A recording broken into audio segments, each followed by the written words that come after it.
देखिए, खेलों में लचीलेपन की सबसे अच्छी परिभाषा निम्नलिखित में से कौन सी, खेलों में लचीलेपन के लिए, तो जोड़ पर उपलब्धि गति की सीमा, भाई रेंज ऑफ मोशन ही तो होता है, तो हो जाएगा जोड़ पर उपलब्ध गति की सीमा, बिल्कुल परफेक्ट हो जाएगा। क्वेश्चन नंबर सेकंड देखिए, निम्नलिखित में से किस तरह की स्ट्रेचिंग को आमतौर पर वर्कआउट से पहले सबसे सुरक्षित माना जाता है, तो डायनेमिक स्ट्रेंथ, हम हमेशा डायनेमिक करते हैं तो मसल्स में जो चिपचिपापन होता है वो दूर होता है, वो सब खत्म होता है, तो हम डायनेमिक करते हैं, ठीक है, तो आपका हो जाएगा ऑप्शन डी करेक्ट हो जाएगा।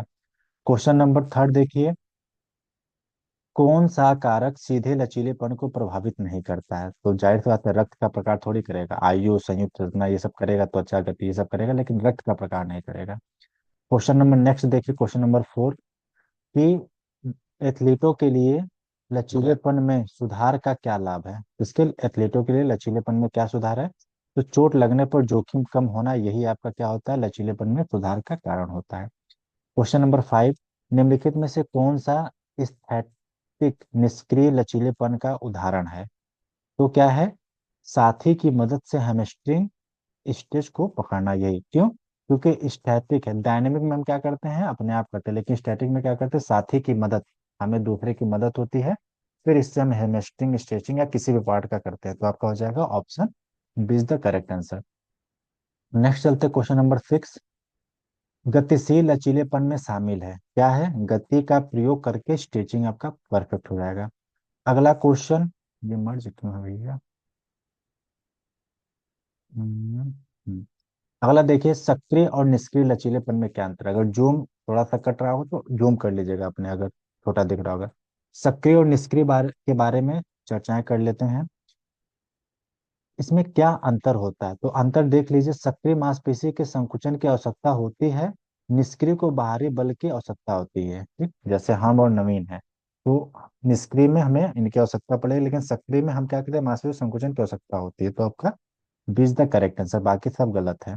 केवल केवल में तो यही गलत है, केवल ये गलत हो गया, फिर ये सक्रिय में इसकी आवश्यकता नहीं, निष्क्रिय में नहीं, तो ये सब सारा गलत है, ठीक। क्वेश्चन नंबर एट पे चलते हैं, एट क्या कहता है, कि जब एक नर्तकी बार बार अपने पैर को क्या है, पैर को पूरी गति से घुमाती है, तो इस प्रकार के लचीलेपन का प्रशिक्षण दिया जा रहा है, तो क्या हो जाएगा, गतिशील लचीलापन करेक्ट हो जाएगा। अगला क्या है, एथलीटों के बीच चोट की रोकथाम में, इसकी एथलीटों के लिए चोट एथलीटों के बीच चोट की रोकथाम में लचीलेपन के प्रशिक्षण की मुख्य भूमिका क्या है, तो क्या हो जाएगा, यह मस्कुलो क्या है, मस्कुलर टेंडिनस कठोरता को कम करता है, क्यों, क्योंकि ये क्या क्या है, एथलीटों के बीच चोट की रोकथाम में लचीलेपन में प्रशिक्षु का यही मतलब होता है, तो option C is the correct answer. Question number 10 की तरफ बढ़ते हैं, लचीलेपन में सुधार और मांसपेशी में तनाव में कमी के कारण कौन सा हार्मोन अप्रत्यक्ष रूप से प्रभावित होता है, लचीलेपन में सुधार और मांसपेशी में तनाव की कमी के कारण, तो क्या होता है, एंडोफिन आपका जो यही प्रभावित होता है अप्रत्यक्ष रूप से, बाकी कोई नहीं। अगला क्वेश्चन नंबर 11 देखिए, निम्नलिखित में से कौन सा लचीलापन प्रशिक्षण की वेलेस्टिक विधि को सबसे अच्छे तरीके से परिभाषित करता है, तो क्या हो जाएगा, मांसपेशियों को गति की सीमा से परे ढकेलने के लिए बार बार उछलना या झटकेदार कसरत, क्यों, क्योंकि लचीलेपन बैलिस्टिक विधि को सबसे अच्छे तरीके से यही प्रभावित करता है, तो आपका हो जाएगा option F is the correct answer.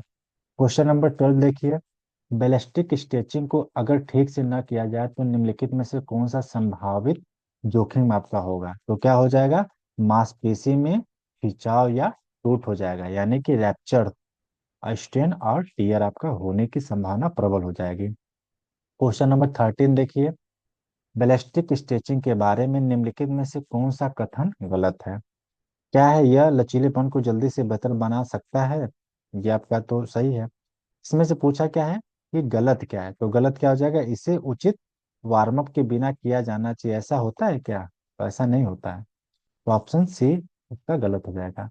Question number 14 देखिए, पोस्ट आइसोमेट्रिक रिलैक्सेशन, जिसको कि हम क्या बोलते हैं, पी आई आर, को पीछे प्राथमिक सहायक सिद्धांत क्या कहता है, पी आई आर का मतलब होता है पोस्ट आइसोमेट्रिक रिलैक्सेशन। अब इसमें क्या है, कि सिद्धांत क्या कहता है, तो यही कहता है कि मांसपेशियों में शिथिलता के बाद आइसोमेट्रिक तनाव आपका हो जाएगा। क्वेश्चन नंबर 15 की बात करते हैं। 15 देखिए कितना टाइम, चल भी टाइम है।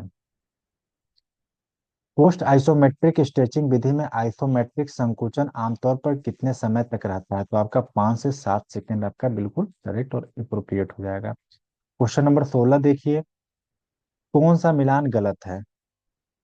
बड़ा अच्छा क्वेश्चन आ गया है। स्टेट क्या है, स्ट्रेचबिलिटी मांसपेशी और स्नायु बिल्कुल सही है। इलास्टिसिटी मांसपेशी और स्नायु ये भी सही है। इसके बाद क्या है, सप्लीनेस जोड़, यही आपका गलत हो जाएगा, ये आपका गलत। मोबिलिटी जोड़ होता है, लचीलापन जोड़ होता है, तो ये आपका हो जाएगा सी का गलत हो जाएगा। क्यों, क्योंकि गलत पूछा हुआ है। क्वेश्चन नंबर 17 के बारे में चर्चा करिए।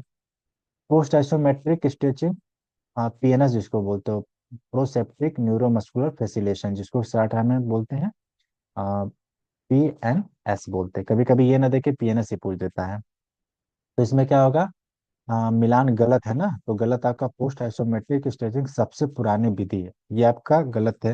ये तो नई विधि है ना, पुरानी थोड़ी है। क्वेश्चन नंबर 18 देखिए, कौन सा मिलान गलत है।